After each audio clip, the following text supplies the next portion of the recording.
உங்கள் சமையல் கூடத்திற்கு தேவையான உணவுப் பொருட்கள், காய்கறிகள், கடல் உணவு வகைகள் அனைத்தும் தரமாக எப்பொழுதும் மலிவாக பெற்றுக் கொள்ளவும். சமையல் பாத்திரங்கள் அனைத்தும் தெரிவு செய்யவும். VT Cash and Carry, La Chapelle.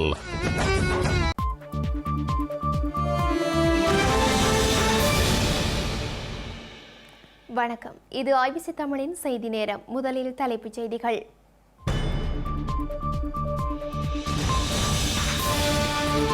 ஊழலுக்கு எதிரான முயற்சிகளுக்கு முழு ஆதரவு. அனுருடனான சந்திப்பில் அமெரிக்க ராஜதந்திரி உறுதி. அனுர் அரசு மீது நம்பிக்கை இல்லை. காணாமலாக்கப்பட்ட உறவுகள் சங்கம் கவலை. பரிசின் பொபினியில் இன அழிப்பு நினைவு கல்வெட்டு. ஜெர்மனியில் திருவள்ளுவர் சிலை திறப்பு. 5 வருடங்களின் பின்னர் புதுப்பொலிவு பெற்றுள்ள நோத்தடாம் தேவாலயம் உலக தலைவர்களின் பங்கேற்புடன் திறந்து வைப்பு. தென்கொரிய அரசு தலைவரை பதவி நீக்கும் பிரேரணை தோல்வி. நாடாளுமன்றத்துக்கு வெளியே குவிந்த போராட்டக்காரர்கள்.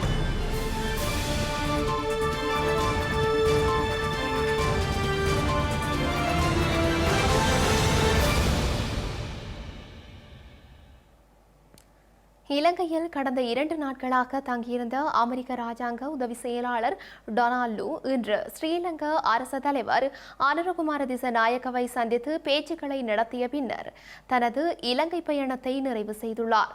ஸ்ரீலங்கா அரசு தலைவருடனான சந்திப்பின் போது புதிய ஆட்சியின் ஊழலுக்கு எதிரான முயற்சிகள் மற்றும் நாட்டில் கையாடல் செய்யப்பட்டு வெளியே கொண்டு செல்லப்பட்ட நிதியை மீட்பது உட்பட விடயங்களில் அமெரிக்கா ஆதரவு வழங்கும் என்ற உறுதிமொழியை டொனால்ட் லூ வழங்கியுள்ளார். அமெரிக்காவில் அடுத்த மாதம் ஆட்சி மாற்றம் இடம்பெறவுள்ள நிலையில் அரசு தலைவர் ஜோ பைடனின் நிர்வாகம் சார்பாக ஸ்ரீலங்கா அரசாங்கத்துடனான இறுதி சந்திப்புகள் கொழும்பில் நடத்தப்பட்டுள்ளன.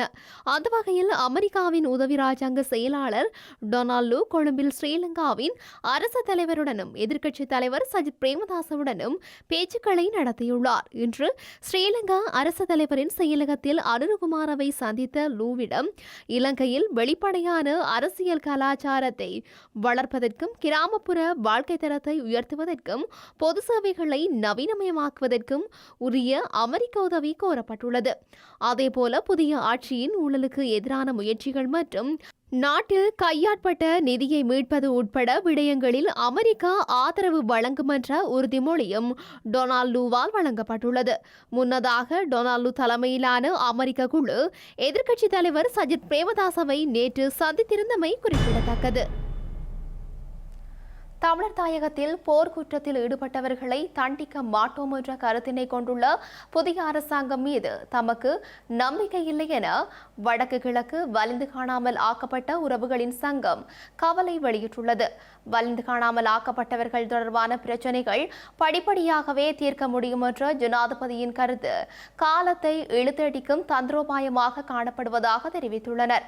15 ஆண்டுகளாக நீதி மறுக்கப்பட்டு தொடர் போராட்டங்களை மேற்கொண்டு வரும் நிலையில் எதிர்வரும் 10ஆம் தேதி சர்வதேச மனித உரிமைகள் தினத்தை கருப்பு தினமாக கடைபிடிக்க உள்ளதாகவும் வடக்கு கிழக்கு வலிந்து காணாமல் ஆக்கப்பட்ட உறவுகளின் சங்கம் கூட்டாக வலியுறுத்தியுள்ளது. இலங்கை போர் குற்றவாளிகளை எக்காரணம் கொண்டும் தண்டிக்க மாட்டோம் என்றதை புதிய ஜனாதிபதி சொல்லிக் கொண்டிருக்கிறார். இந்த இப்படியான கருத்துக்களை கூறிக்கொண்டிருக்கும் இந்த புதிய அரசினால் எங்களுக்கு எந்த தீர்வும் கிடைக்கும் என்றதில் எங்களுக்கே ஒரு துளியேனும் நம்பிக்கை இல்லை. ஏனென்றால் இது அவங்க ஒரு ஏமாற்று வித்தையாக இவ்வாறான விஷயங்களை சொல்லிக் கொண்டிருக்காங்க. இப்போ 2 நாளைக்கு முதல் ஊடக வாயிலாக பார்க்கக்கூடியதாக இருந்தது. தமிழ் கட்சிக்காரர்களை கூப்பிட்டு கதைத்த நேரத்தில் ஜனாதிபதி சொல்லியிருக்கிறார், படிப்படியாகத்தான் காணாமலாக்கப்பட்ட விடயத்தை நாங்கள் கையாள முடியும் என்று சொல்லி இன்னும் அவர் அந்த 5 வருஷத்தை இழுத்தடிப்பதற்கான ஒரு தந்திரோபாயமான ஒரு வேலை திட்டத்தை ஜனாதிபதி நகர்த்தி அவர் ஆட்சியை சரியான முறையில் கொண்டு போறதுக்கு பார்க்கின்றார். ஆனால் ஒரு தமிழ் இனமாக ஏமாற்றப்பட்ட இனமாக ஒரு 15 வருஷ காலமாக நாங்கள் பாதிக்கப்பட்ட மக்கள் எங்களோட உறவுகளை தேடி கண்ணீரோடு அலைந்து கொண்டிருப்பது எந்த சிங்கள அரசுக்கும் எந்த சிங்கள அரசு வந்தாலும் அவர்களால் எங்களுக்கு எந்த ஒரு தீர்வும் கிடைக்கப்படாது இந்த 15 வருஷமும். ஆனால் எங்களுக்கு எந்த விதமான ஒரு தீர்வும் உண்டு கிடைக்க இல்லை. நாங்கள் ரோட்டில் நின்று போராடி கொண்டு நிற்கிறது, எங்களோட உயிர்களை கொடுத்து போட்டு நிற்கிறோம். நாங்கள் வந்து இந்த பருப்புக்கோ உப்புக்கோ அரிசிக்கோ நாங்கள் நின்று போராட இல்லை. எங்களுக்கு ஓஎம்பியை கொண்டு வந்து இப்போ தந்து போட்டு அதில் 2 லட்சம் ரூபாயை எடுங்கன்னு சொல்லி கொண்டு நிற்கிறோம். நாங்கள் அந்த நட்ட வீட்டுக்கு நாங்கள் இதுவரையில இந்த 15 வருஷமும் போராட இல்லை, இனிமேல் நாங்கள் போராட போகிறோம் இல்லை. ஏன்னு சொன்னால் நாங்கள் எங்களோட பிள்ளைகளை வந்து கூட்டிக் கொண்டு போகிறவங்க விசாரிச்சு போட்டு விடுறோம்னு சொல்லி உயிரோட கொடுத்த பிள்ளைகளுக்காக தான் இந்த 8 மாவட்டம் நின்று இன்றைக்கு 15 வருஷத்துக்கு கூடவும் நின்று போராடி கொண்டு நிற்கிறோம். தமிழர் தாயகத்தில் இனவழிப்பிற்குள்ளான உறவுகளின் நினைவாக நினைவு கல்வெட்டு ஒன்று பிரான்சின் தலைநகர் பாரிஸின் புறநகரான பொபினியில் திறந்து வைக்கப்பட்டுள்ளது. பொபினி நகர சபை முதல்வரால் நினைவு கல்வெட்டு திறந்து வைக்கப்பட்டுள்ளது. இலங்கையின் தமிழர் தாயக பகுதியில் கடந்த காலங்களில் பல்லாயிரக்கணக்கான தமிழ் மக்கள் ஸ்ரீலங்கா அரசாங்கங்களினால் திட்டமிட்ட வகையில் இனவழிப்புக்கு உள்ளாகியிருந்தனர். இவற்றை நினைவு கூறும் வகையில் பிரான்சின் தலைநகரான பாரிஸின் புறநகர் ஒன்றான பொபினி நகரில் ஸ்ரீலங்கா அரசினால் 1948 முதல் 2009 மே மாதம் வரை இனவழிப்பு செய்யப்பட்ட தமிழீழ மக்களின் நினைவாக நினைவு கல்வெட்டு திறந்து வைக்கப்பட்டுள்ளது. இதன்போது தமிழின வழிப்பின் நினைவாக சமாதானத்தை குறிக்கும் ஒளிமரமும் நாட்டப்பட்டது. பிரான்சில் தமிழர்கள் அதிகமாக வாழும் சென்டனில் மாவட்டத்தில் உள்ள பொபினி நகர சபையின் ஏற்பாட்டில் குறித்த நிகழ்வுகள் ஏற்பாடு செய்யப்பட்டதுடன் பொபினி நகர சபை முதல்வரால் திறந்து வைக்கப்பட்டுள்ளமை குறிப்பிடத்தக்கது. உலகின் பல்வேறு மொழிகளிலும் மொழிபெயர்க்கப்பட்டுள்ள பெருமை கொண்ட திருக்குறளை இயற்றிய திருவள்ளுவரின் சிலை இன்று ஜேர்மன் டோர்ட்முண்ட் நகரில் திறந்து வைக்கப்பட்டுள்ளது. இதன்போது தமிழர்களின் பாரம்பரிய வாத்தியமான பறை வாத்தியம் இசைக்கப்பட்டு திருவள்ளுவரின் சிலை திறக்கப்பட்டுள்ளது. திறப்பு விழாவை தொடர்ந்து நிகழ்வுகள் இடம்பெற்றுள்ளன.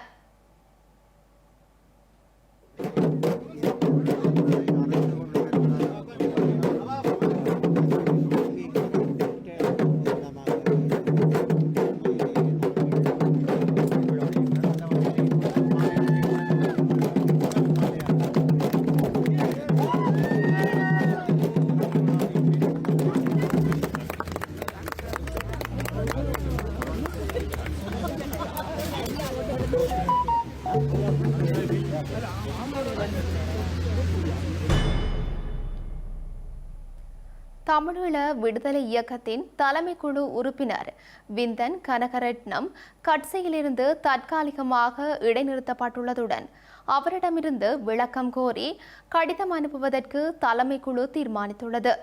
கட்சி விதிகளை மீறி செயற்பட்டதாக தெரிவித்து வினோநோகநாதலிங்கம், சுரேன் குருசாமி, குகதாஸ் ஆகியோரிடமும் விளக்கம் கோரவுள்ளதாகவும் தெரிவிக்கப்பட்டுள்ளது. தமிழீழ விடுதலை இயக்கத்தின் தலைமை குழு கூட்டம் வவுனியா 2ஆம் குறுக்கு தெருவில் அமைந்துள்ள தனியார் விருந்தினர் விடுதியில் இன்று இடம்பெற்றது. இதன்போது கட்சியின் உள்வேட்டு தகவல்களை வெளிப்படுத்தியதாக தெரிவித்து விந்தன் கனகரத்னம் மீது உறுப்பினர்களால் குற்றச்சாட்டுகள் முன்வைக்கப்பட்டுள்ளது. இதனையடுத்து அவரை கட்சியிலிருந்து தற்காலிகமாக இடைநிறுத்தி அவரிடமிருந்து விளக்கம் கோருவதாக தலைமை குழு தீர்மானித்துள்ளது. இதேவேளை அவர் மீது நடவடிக்கை எடுப்பதற்கு சில உறுப்பினர்கள் எதிர்ப்பு வெளியிட்டிருந்தனர். குறித்த தீர்மானத்தை அடுத்து விந்தன் கனகரத்தினம் கூட்டத்தினிடை நடுவில் வெளியேறி சென்றிருந்தார். இதேவேளை கட்சியின் தீர்மானத்தை மீறி கடந்த ஜனாதிபதி தேர்தலில் முன்னாள் ஜனாதிபதி ரணில் விக்ரமசிங்கவிற்கு ஆதரவு அளித்தமைக்காக முன்னாள் நாடாளுமன்ற உறுப்பினர் வினோநோகராதலிங்கத்திடம் விளக்கம் கோரி கடிதம் அனுப்பப்பட உள்ளதாகவும் தெரிவிக்கப்படுகின்றது. அத்துடன் கடந்த நாடாளுமன்ற தேர்தலில் யாழ் தேர்தல் மாவட்ட வேட்பாளரை பெயரிடும் விடயம் தொடர்பாக சுரேன் குருசாமி, குகதாஸ் ஆகியோரிடம் விளக்கம் கோரி கடிதம் அனுப்பவுள்ளதாக தலைமை குழு தீர்மானித்துள்ளதாக தெரிவிக்கப்படுகின்றது. அனைத்து தமிழ் கட்சிகள் சமூக அமைப்புகளை ஒன்றிணைத்து புதிய அரசியல் பயணத்தை மேற்கொள்ள உள்ளதாக தமிழீழ விடுதலை இயக்கமான டெலோ கட்சியின் ஊடக பேச்சாளர் சுரேன் குருசாமி தெரிவித்துள்ளார். வவுனியாவில் இன்று இடம்பெற்ற தமிழீழ விடுதலை இயக்கமான டெலோ கட்சியின் தலைமை குழு கூட்டம் தொடர்பில் கருத்து வெளியிடும் போதே இவ்வாறு தெரிவித்துள்ளார்.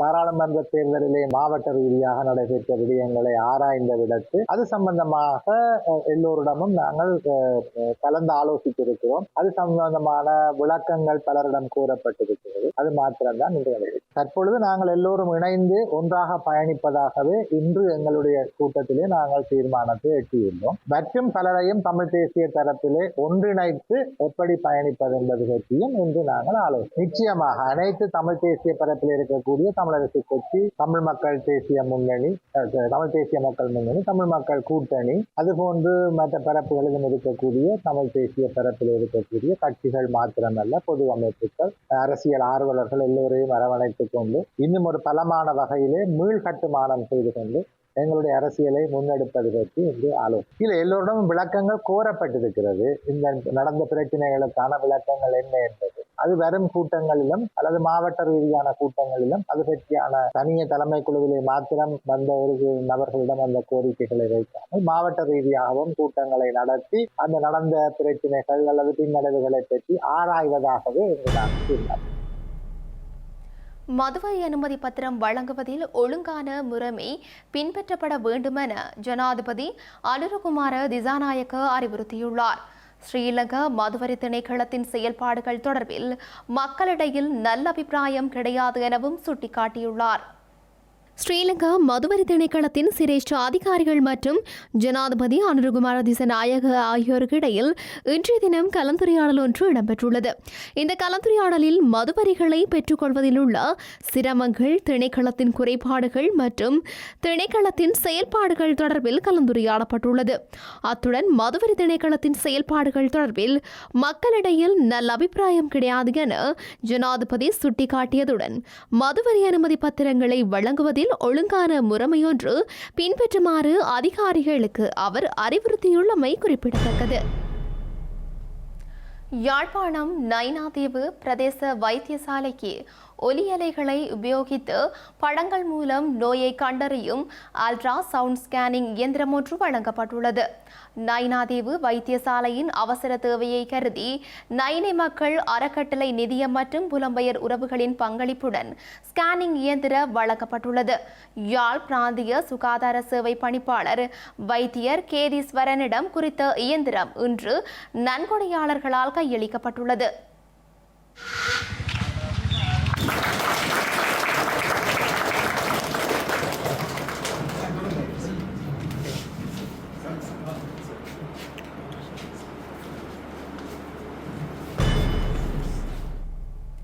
மன்னாரில் வெள்ளத்தினால் பாதிக்கப்பட்ட மக்களுக்கு இந்திய அரசின் உதவிப் பொருட்களை வழங்கி வைக்கப்பட்டுள்ளன. இலங்கைக்கான இந்திய துணை தூதுவர் ஸ்ரீ சாய் முரளியினால் குறித்த உதவிப் பொருட்கள் இன்று வழங்கி வைக்கப்பட்டுள்ளன. சீரற்ற காலநிலை காரணமாக பெய்த தொடர் மழை காரணமாக அதிகளவான மக்கள் பாதிக்கப்பட்ட நிலையில் இந்திய அரசாங்கத்தின் ஊடாக இந்திய மக்களின் உதவி பொருட்கள் மன்னார் பகுதி மக்களுக்கு இன்றைய தினம் வழங்கி வைக்கப்பட்டுள்ளது. இலங்கைக்கான இந்திய துணை தூதரினால் குறித்த உதவி பொருட்கள் வழங்கி வைக்கப்பட்டுள்ளன. நாடாளுமன்ற உறுப்பினர் காதர் மஸ்தானின் வேண்டுகோளுக்கு அமைவாக இந்திய அரசாங்கம் மற்றும் இந்திய மக்களின் உதவி திட்டத்தின் ஊடாக வெள்ளத்தினால் பாதிக்கப்பட்ட மக்களுக்கு உதவி பொருட்கள் வழங்கி வைக்கப்பட்டுள்ளன. மன்னார் பிரதேச செயலக பிரிவுக்குட்பட்ட மன்னார் தொழு குடியிருப்பு கிராம அலுவலர் பிரிவில் உள்ள 8 கிராமங்களைச் சேர்ந்த பாதிக்கப்பட்ட 461 குடும்பங்களுக்கு உதவி பொருட்கள் வழங்கி வைக்கப்பட்டுள்ளன. குறித்த உதவி பொருட்கள் மன்னார் மாவட்ட பகுதிகளைச் சேர்ந்த வெள்ளத்தினால் பாதிக்கப்பட்டு சுமார் 1655 குடும்பங்களுக்கு வழங்கி வைக்கப்பட உள்ளமை குறிப்பிடத்தக்கது. முல்லைத்தீவு முள்ளிவாய்க்கால் பகுதியில் புதைக்கப்பட்டிருந்த நிலையில் வெடிபொருட்கள் மீட்கப்பட்டுள்ளன. சம்பவம் தொடர்பான விசாரணைகளை முல்லைத்தீவு காவல்துறையினர் மேற்கொண்டு வருகின்றனர். முல்லைத்தீவு முள்ளிவாய்க்கால் பகுதியில் அண்மையில் ஏற்பட்ட வெள்ளப்பெருக்கினால் நிலத்தில் புதைக்கப்பட்டிருந்த சில வெடிபொருட்கள் வெளிவந்துள்ளன. இதனை அவதானித்த குறித்த பகுதியைச் சேர்ந்த ஒருவர் முல்லைத்தீவு காவல்துறையினருக்கு தெரியப்படுத்திய நிலையில் சம்பவ இடத்திற்கு சென்ற காவல்துறையினர் வெடிபொருட்களை மீட்டுள்ளனர். மீட்கப்பட்ட வெடிபொருட்களை விடுதலை புலிகள் காலத்தில் புதைக்கப்பட்டிருக்கலாம் என காவல்துறையினர் தெரிவித்துள்ளனர். மட்டக்களப்பில் விவசாய செய்கை பாரிய பாதிப்பை எதிர்கொண்டுள்ளதாக விவசாயிகள் கவலை வெளியிட்டுள்ளனர். இதனால் தமது வாழ்வாதாரம் கேள்விக்குறியாகியுள்ளதாகவும் சுட்டிக்காட்டியுள்ள விவசாயிகள் உரிய அதிகாரிகள் விரைந்து நடவடிக்கை எடுக்க வேண்டும் எனவும் கோரிக்கை விடுத்துள்ளனர். மட்டக்களப்பு மாவட்டத்தில் அண்மையில் ஏற்பட்ட பாரிய வெள்ளப்பெருக்கினால் வவுனதீவு பிரதேசத்திற்குட்பட்ட இலப்பட்டிச்சேனை வயற்கண்டத்தில் அமைந்துள்ள நல்லம்மா மடு எனும் அணைக்கட்டு முற்றாக சேதமடைந்துள்ளதாக குறித்த பகுதி விவசாயிகள் கவலை வெளியிட்டுள்ளனர். குறித்த அணைக்கட்டில் தேக்கப்படும் நீரை பயன்படுத்தி தாம் 1500 ஏக்கர் வயலில் வேளாண்மை செய்து வருவதாகவும் தற்போது இது உடைப்படுத்துள்ளதால் தமது வாழ்வாதாரமாக அமைந்துள்ள வேளாண்மை செய்கை முற்றாக பாதிப்படைந்துள்ளதாகவும் அவர்கள் குறிப்பிட்டுள்ளனர். இந்த நிலையில் இன்றைய தினம் குறித்த பகுதிக்கு பயணம் செய்து விவசாயிகளின் தற்போதைய நிலைமை தொடர்பிலும் வெள்ள அனர்த்தத்திற்கு பின்னர் ஏற்பட்டுள்ள சேதங்கள் தொடர்பிலும் மட்டக்களப்பு மாவட்ட நாடாளுமன்ற உறுப்பினர் ஞானமுத்து ஸ்ரீநேசன் பார்வையிட்டுள்ள நிலையிலேயே அவர்கள் இதனை குறிப்பிட்டுள்ளனர். எனவே அண்மையில் வெள்ளத்தினால் பெரிதும் சேதமடைந்துள்ள விவசாயத்திற்கு உறுதுணையாக இருந்த அணைக்கட்டை வேண்டுமெனவும் நீர்ப்பாசனம் செய்கின்ற துருசுகளையும் திருத்தி அமைத்து தருமாறும் விவசாயிகள் கோரிக்கை விடுத்துள்ளனர். திமுகவை எதிர்க்கும் கட்சிகள் தேசிய ஜனநாயக கூட்டணியில் இணையலாம் என அம்மா மக்கள் முன்னேற்ற கழகத்தின் பொதுச் செயலாளர் டிடிவி தினகரன் அழைப்பு விடுத்துள்ளார். திமுக வீழ்த்தக்கூடிய ஒரே அணி தேசிய ஜனநாயக கூட்டணி எனவும் அவர் கூறியுள்ளார். செய்திகளின் நிறைவாக மீண்டும் தலைப்புச் செய்திகள்.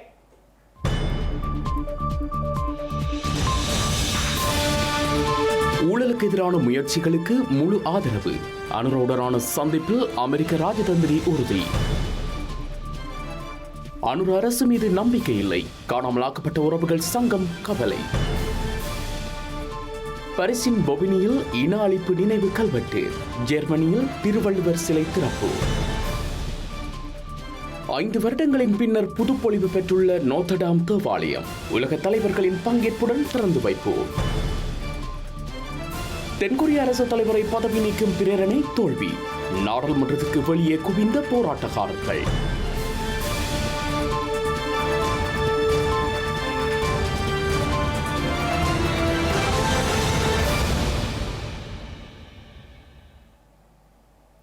இத்துடன் ஐபிசி தமிழின் செய்தி நேரம் நிறைவடைகின்றது. உடனுக்குடன் செய்திகளை அறிந்து கொள்ள IPCTamil.com என்ற எமது இணையதளத்தை பார்வையிடுங்கள். வணக்கம்.